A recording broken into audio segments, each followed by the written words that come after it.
Friend, welcome back to my channel. এখন বাজে সকাল 8টা আর এখন শুরু করছি আমার ব্লগ। এখন আমি ফার্স্টে ছেলেকে খাইয়ে নেব। ছেলেকে একটু বার্লি করে খাওয়াবো, কারণ ছেলের শরীরটা একদমই ভালো নেই, পেটটা একটু খারাপ করেছে। ওষুধ তো খাচ্ছে, তার সাথে একটু বার্লি খাওয়ালে শরীরটা ঠিক হয়ে যাবে। আর আজকে বিয়ে বাড়ি যাওয়ার আছে, তো শরীরটা ঠিক না হলে আমি যেতেও পারবো না। তার মধ্যে মেয়েকে চুল টুল বেঁধে ভালো পরিষ্কার করিয়ে পড়তে বসিয়েছি। ওর স্যার এসছে ওকে পড়াতে, তো ছেলেকে খাইয়ে দাইয়ে ওর দাদুর কাছে দিয়ে আমি ঘরের কাজগুলো তাড়াতাড়ি করে সেরে নেবো। দেখ, এখানে আমি দুধ খাওয়াচ্ছিলাম ছেলেকে। ও না খেতে গিয়ে না একদমই জ্বালাতন করে না। ও সবসময় যখনই খায় শান্তশিষ্ট ভদ্র ছেলেদের মতো খেয়ে নেয়, একটুও দুষ্টুমি করে না। আর দেখো দুধটা যেন মনে হচ্ছে আমি আগে খেয়ে তারপর ছেলেকে দিচ্ছি। মোটেও একদমই তা নয়। আসলে দুধটা একটু হালকা, বেশি না, হালকা গরম ছিল, যার কারণে আমি একটু ফু দিয়ে ঠান্ডা করে তারপর ওকে দিচ্ছিলাম।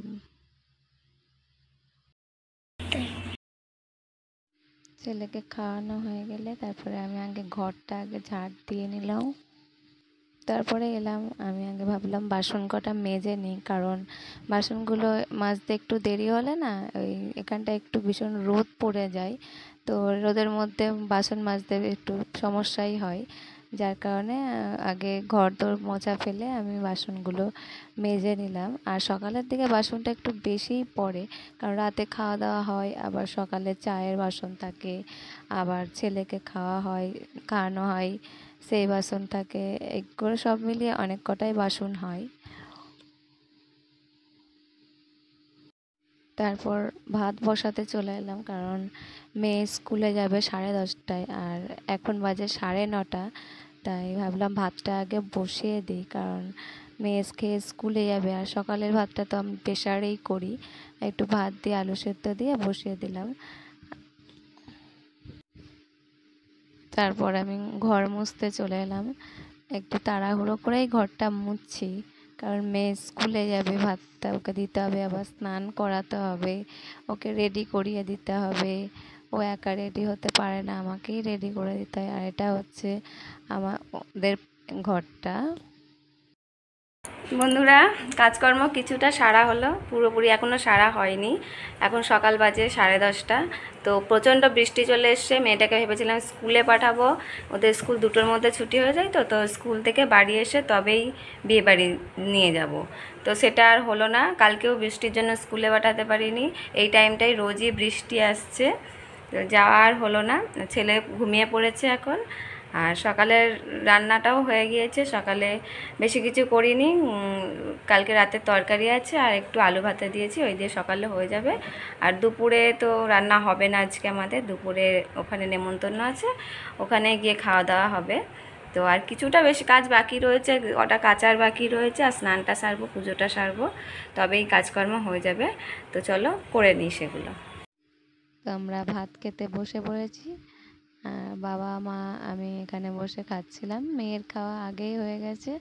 ওই দেখো ওখানে বসে উঁকি মারছে, আবার একটু হাই করলো, দেখো দেখো ওখানে দাঁড়িয়ে দাঁড়িয়ে বক বক করেই যাচ্ছে একার মতো একা। আর আমি এদিকে ছেলেকে খাইয়ে নিচ্ছি, ওকে খাইয়ে স্নান করিয়ে দেবো, দিয়ে ঘুম পাড়িয়ে দেবো। অনেক সকালে উঠেছে, সেই 7:30 নাগাদ, এখনো অবধি একটু ঘুমায়নি। এখানে আমি কাচতে বসে গেছি, গামলা বালতি যা ছিল সব কিছু নিয়ে। আর একটু তাড়াহুড়ো করেই কাচছি, কারণ এখানটায় রোদ্দুর পড়ে আছে, তো পিঠের রোদটা পড়ছে, দেখো দেখলেই তোমরা বুঝতে পারবে। তার জন্য একটু তাড়াহুড়ো করে কেচে উঠে পড়বো, একবারে স্নান করে উঠে পড়বো। এবার স্নান করে রান্না করতে চলে এলাম। রান্না করার কথা ছিল না, হঠাৎ করে বাবা বললো বিয়েবাড়ি যাবে না, তাই বাবার একার জন্য 2টো পটল ভাজা করলাম। আর এই পাশটায় ছেলের খাবার বসিয়ে দিয়েছি, চাল ডাল দিয়ে গুঁড়ো, ছেলেকে খাওয়াই। আর অনেক কিছুই রয়েছে ওতে। আর এখানে একটু আলু কেটে রেখেছি, পোস্ত করবো আবার একার জন্য। আর প্রেসারে ভাত হয়ে গেছে, একদমই রেডি বিয়ে বাড়ি যাওয়ার জন্য। বিয়ে বাড়ি যাচ্ছি সবাই মিলে, মা কাকিমা, পেছনে আমার আর এক কাকিমা রয়েছে, আর ওই যে আমার মেয়ে একদম পেছনে রয়েছে। আমার ছেলে তো ঘুরতে পেলে আর কিছু চায় না, চুপ করে থাকবে কোলের মধ্যে, কিচ্ছু বলবে না, আর কারোর কোলেও যাবে না, শুধু আমার কোলেই থাকবে। তো গিয়েই খেতে বসে পড়েছি, কারণ টেবিল ফাঁকা ছিল আর আমরাও একটু লেটে গেছি, তাই বললো আগে খেয়ে দিয়ে নিয়ে তারপরে বসতে, কারণ তখনই 3টে বেজে গেছে প্রায়। আর এখানে দেখো আমার ছেলে গান বাজছে, ঘাত ঘুরিয়ে ঘুরিয়ে অনেকক্ষণ থেকে নাচ করছিল। আর এটা হচ্ছে বউয়ের জায়গা, বউ এখানে বসবে, আর সবাই এখানে বসে রয়েছে। ওই যে আমার মেয়ে বসে রয়েছে, জায়গাটা বেশ ভালোই লাগছে। এখন আমরা বাড়ি চলে এসেছি, তাড়াতাড়ি চলে এসেছি। ছেলে ভীষণ কাঁদছিল, ছেলে ওইসব পছন্দ করে না, বেশি গ্যাঞ্জাম পছন্দ করে না। ও সেদিনকে গিয়েও করছিল, কাঁদছিল, আজকেও খুব কাঁদছিল। তো রাতে জানি না কি করবে। তো এখন ছেলেও ঘুমাচ্ছে, মেয়েও ঘুমাচ্ছে, আমিও শোবো। সন্ধেবেলা উঠে আবার রেডি হয়ে যাব। তো এই পরের সন্ধ্যের ভিডিওটা আমি পরের ব্লগে দেবো, কারণ এই ভিডিওটা অনেকটা বড় হয়ে যাবে। তো তোমরা যদি দেখতে যাও আমার চ্যানেলটাকে প্লিজ সাবস্ক্রাইব করে রেখো, আর লাইক শেয়ার কমেন্ট করবে একদম ভুলবে না। তো বাই, টাটা।